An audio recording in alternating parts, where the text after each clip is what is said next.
Il n'y a guère plus d'un siècle, sur les 234 rivières de l'Est canadien, cette scène était monnaie courante.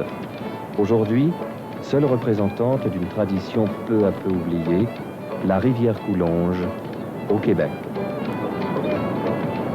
Chaque printemps, des hommes acheminent des milliers de tonnes de troncs d'arbres, débités et élagués, vers une scierie, située au point de jonction des rivières Ottawa et Coulonge. Voici l'histoire de ces hommes, les draveurs de la rivière Coulonge. La rivière Coulonge est en Amérique du Nord le seul cours d'eau où des tonnes de billots de pin blanc, utilisés uniquement comme bois de sciage, sont encore acheminés comme il y a 100 ans. Ce documentaire-là a été tourné au Québec dans les années 20. Jeff Randolph venait tout juste d'être embauché. Quand on est jeune, on fait n'importe quoi. Dans les maritimes, là d'où je viens, tout ce qu'on pouvait faire, eh bien, c'était être bûcheron. Il faut monter dans le bois, puis descendre au printemps. Puis après une secousse, ça devient une habitude, une manière de vivre. Monter l'automne, puis descendre au printemps. Et autrement, il n'y avait pas autre chose à faire. Ou travailler dans une manufacture de chaussures, puis personne ne veut faire ça.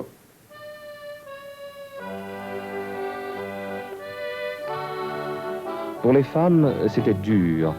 Leurs hommes allaient passer tout l'hiver au fond des bois.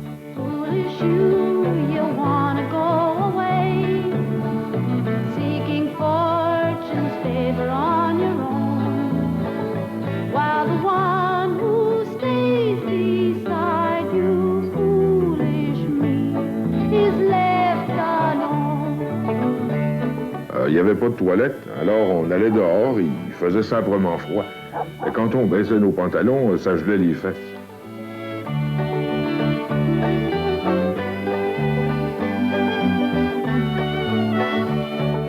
Tout le monde portait des combines Stanfield. Oh, dit que ça piquait. Mais c'était chaud. Après 6 mois, elle tenait debout toute seule.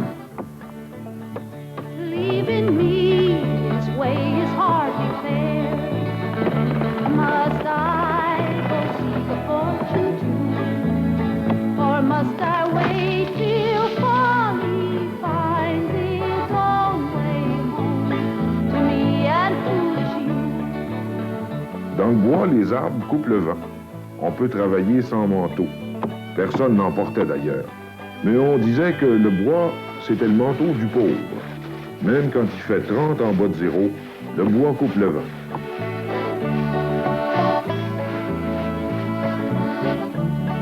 Un camp de bûcherons de l'Est canadien, c'était aussi un camp de chevaux. C'était eux qui transportaient les billots jusqu'aux lacs et rivières avant l'étape finale, la drave. Travail dangereux, car perdre le contrôle d'un chargement de bois le long d'une pente verglacée ne pardonnait pas en général. On était toujours inquiet parce qu'on pouvait débarquer de la route et puis se faire tuer. Eh bien oui, une grosse charge de bois peut peser 20 ou 30 tonnes et aucun cheval au monde peut ralentir un chargement pareil.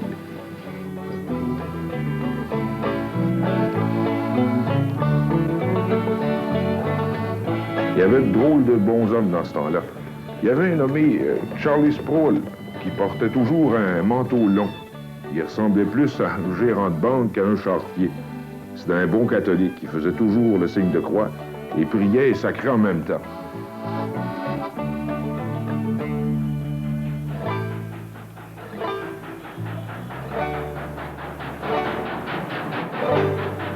Les hommes changèrent, leur attitude changea.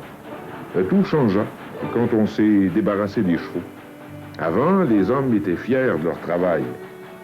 Voyez-vous, un cheval, c'est vivant.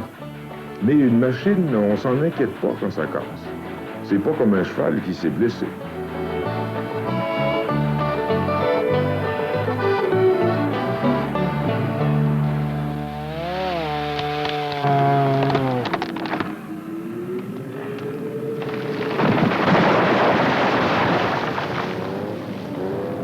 Après la Deuxième Guerre mondiale, la mécanisation va transformer le coupage du bois en une sorte d'immense travail à la chaîne où les bûcherons ne sont plus que des ouvriers de l'industrie forestière. L'apparition du moteur à explosion va révolutionner à jamais la vie des coureurs des bois.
En décembre, les bûcherons sont rejoints par les audacieux draveurs de la rivière Coulonges. Tout d'abord, il faut consolider la glace afin de permettre aux camions de circuler sur le lac pendant les 2 premiers mois et d'y entasser les billots.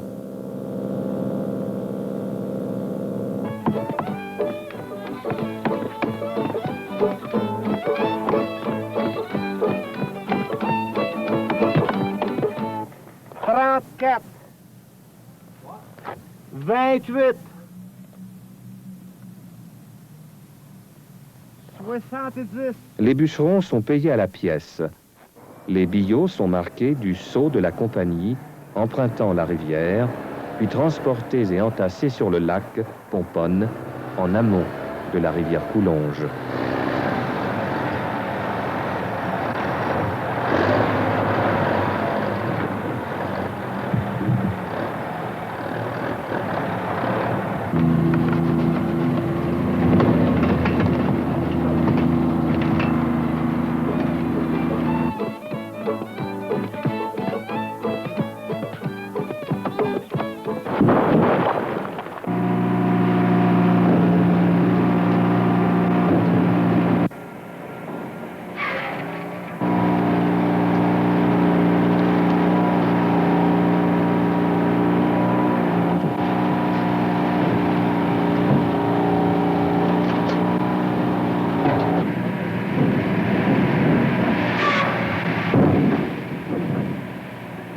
Les épinettes et les pins blancs sont coupés selon une longueur standard de 16 pieds et 8 pouces.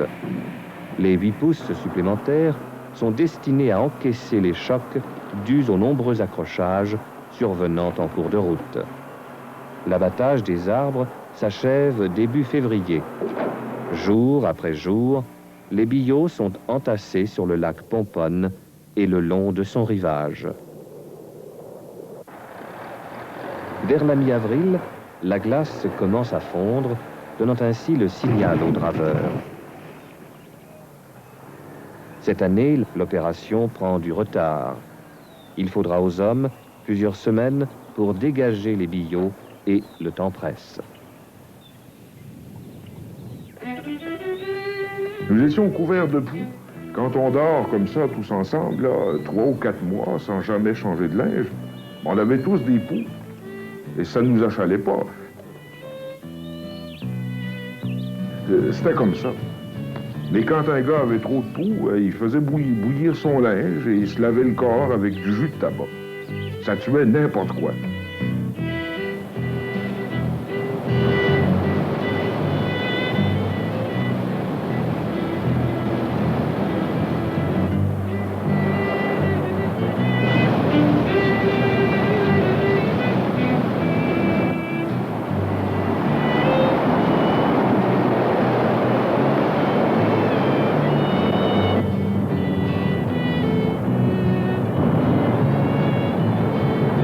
C'est une course contre la montre.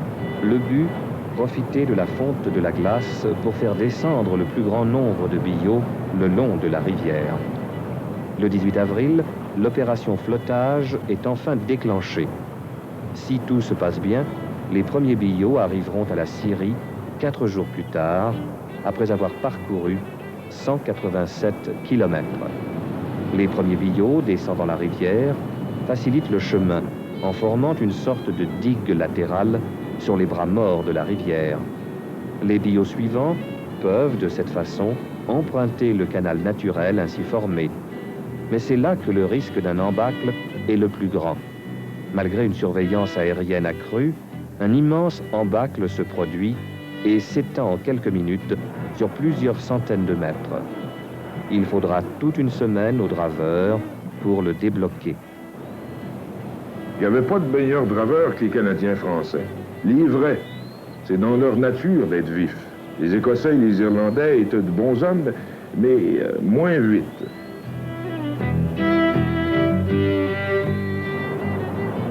Commence alors la deuxième étape, le balayage, c'est-à-dire dégager la rivière de plusieurs milliers de billots abandonnés. Comme certaines sections de la rivière ne sont pas navigables, il faut porter les embarcations. Mais quand ils le peuvent, les hommes descendent le torrent impétueux. Aujourd'hui, cette équipe est la première à attaquer la section appelée le Loup aux eaux tourbillonnantes.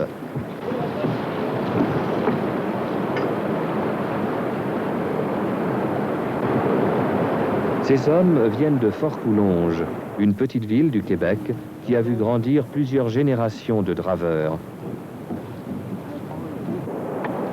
Leur langue, un curieux mélange de français et d'anglais.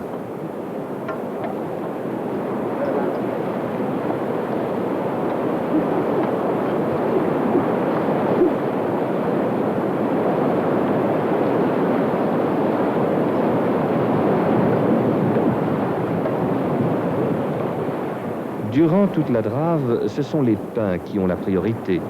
En effet, s'ils sont laissés hors de l'eau, ces précieux troncs d'arbres se détériorent et sont rapidement la proie de nombreux insectes. Comme la saison est courte, il faut travailler dur pendant de longues heures.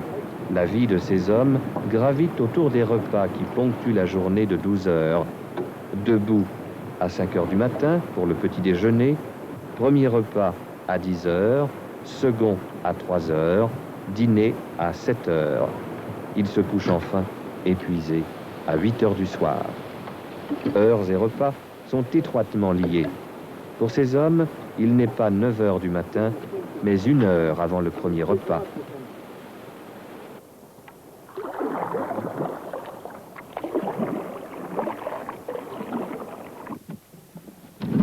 Les repas de la journée sont préparés par Joe Henry. Par expérience, car connaissant la cadence des hommes, Joe sait à quel endroit précis de la berge il plantera sa cuisine roulante. L'écran de fumée a pour but d'éloigner les hordes de mouches noires, toujours si agressives. Autrefois, après avoir abattu les arbres pendant tout l'hiver, Joe revenait au printemps rejoindre les autres draveurs. Aujourd'hui, à 65 ans, il appréhende de prendre sa retraite.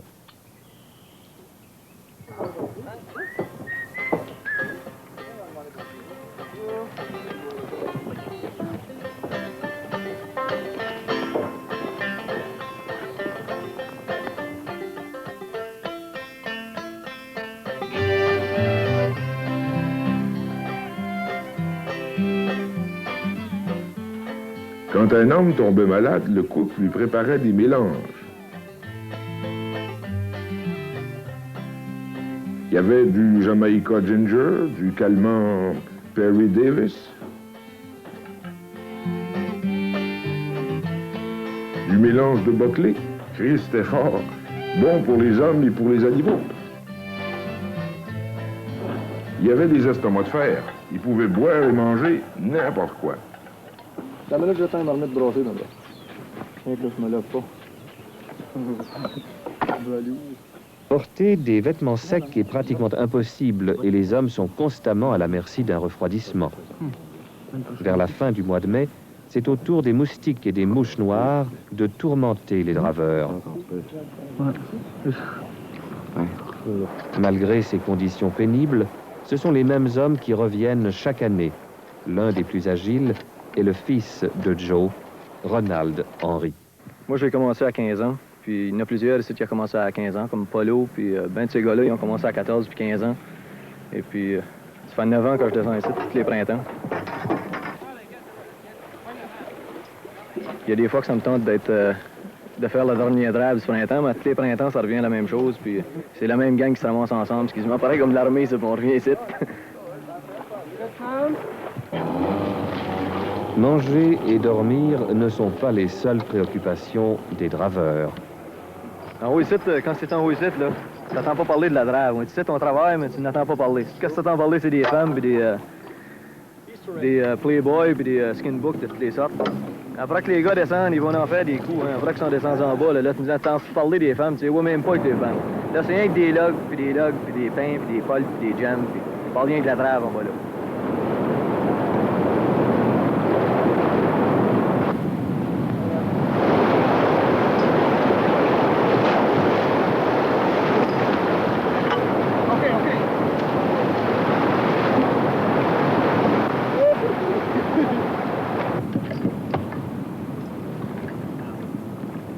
Un embâcle qui se rompt brusquement peut écraser un homme sans merci.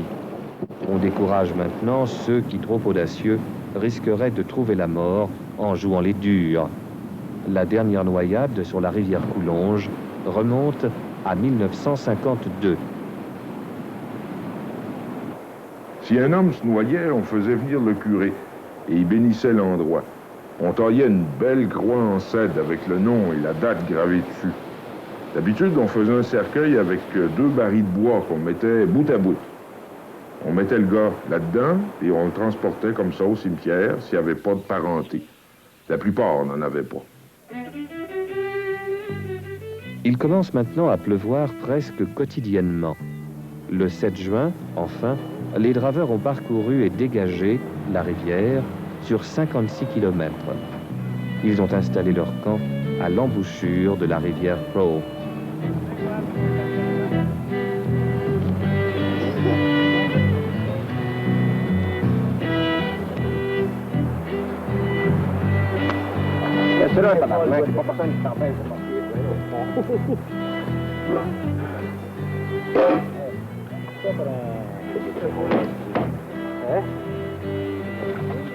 Oh, send her down, Jay-Z. Send her down. We can double the power. Double the power. We got the 10.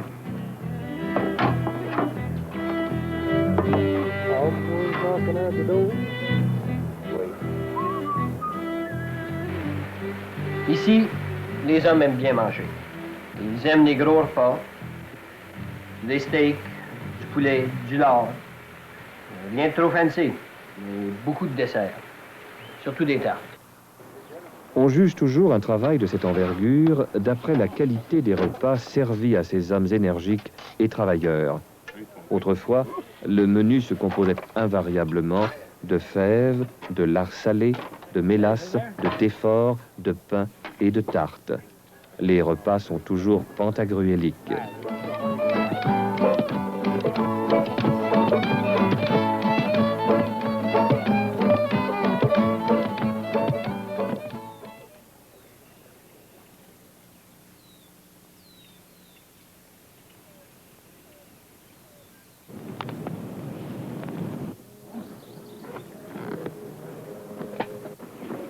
On a installé 15 camps le long de la rivière. Après 3 jours passés au camp situé sur la Crow, les hommes se préparent à repartir.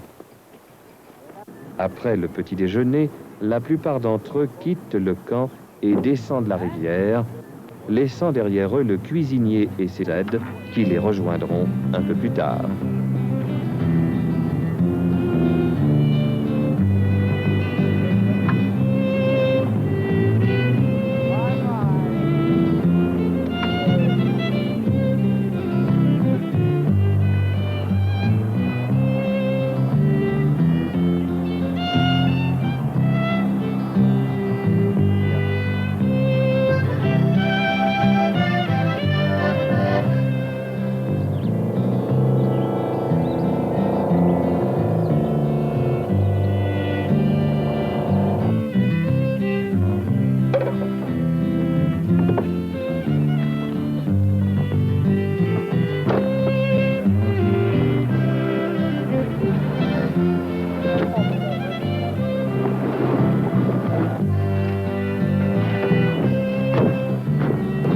Major. Now let him go.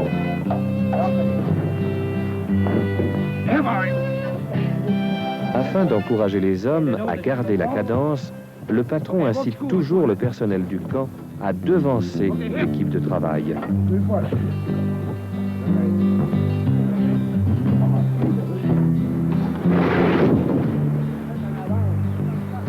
Aujourd'hui, on décide d'aller jusqu'aux chutes Gautier, 11 km plus bas. L'ensemble du matériel est transporté dans 2 petites embarcations.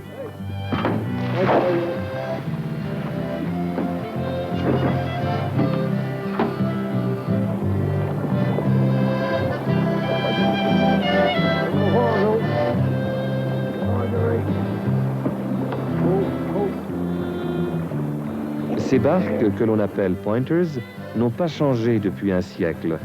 Même lourdement chargés, ces canots à fond plat sont d'une robustesse et d'une stabilité à toute épreuve.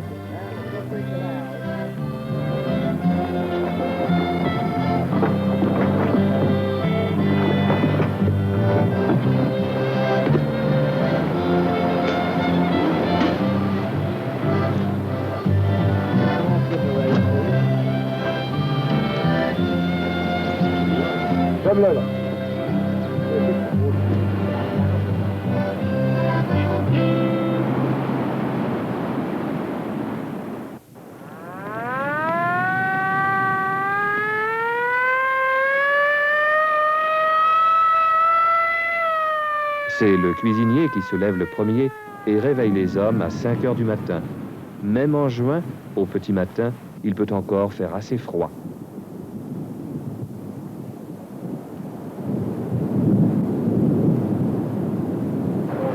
Comme il pleut souvent, le niveau de la rivière n'a pas considérablement baissé.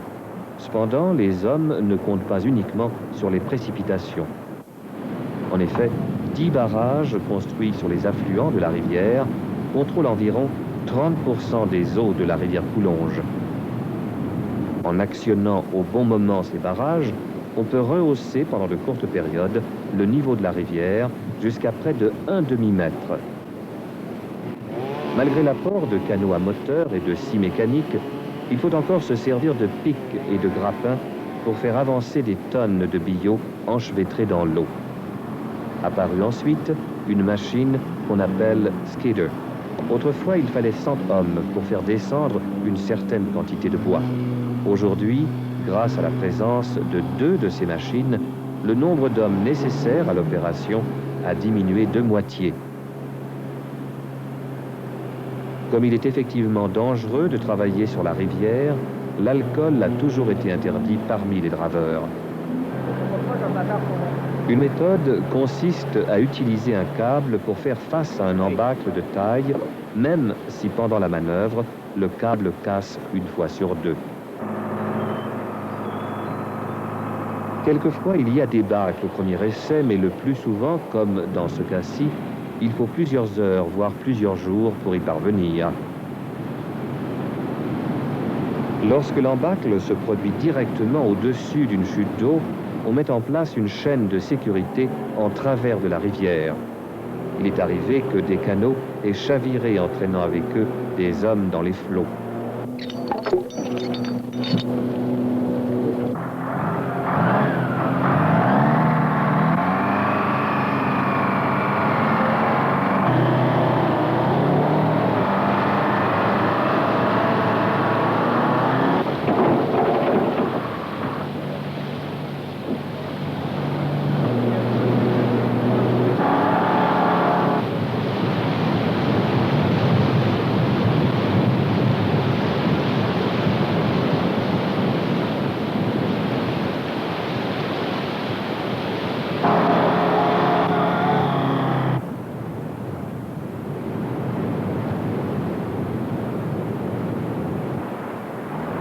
En raison du prix toujours plus élevé du pétrole, le transport du bois par flottage reste la méthode la plus économique.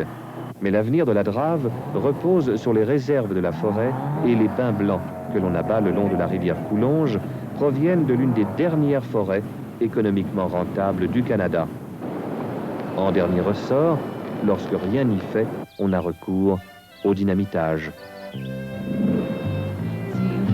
demandé aux demoiselles du canton à quoi elles pensent quand le printemps s'annonce. Elles vous diront peut-être, mêlez-vous de vos oignons, nous primons la valse du maître draveur. Qui va voltigeant sur le viol qui flanche, et si le gars maîtrise l'art de la valse, et va voltigeant sur le viol qui danse, le maître draveur plaît énormément.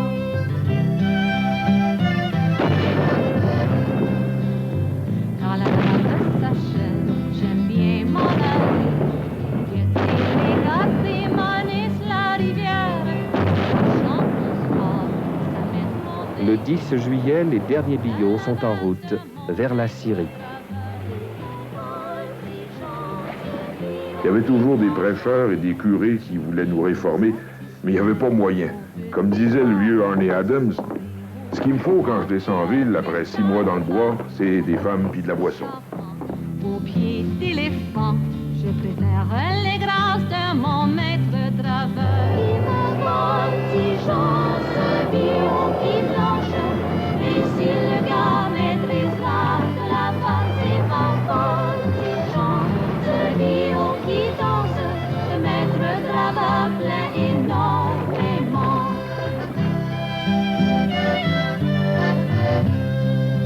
J'ai eu beau prétendant, mais il n'y en a guère qui ont le savoir-faire de mon gars de la rivière. Quand la grève est finie, il n'aura qu'à parler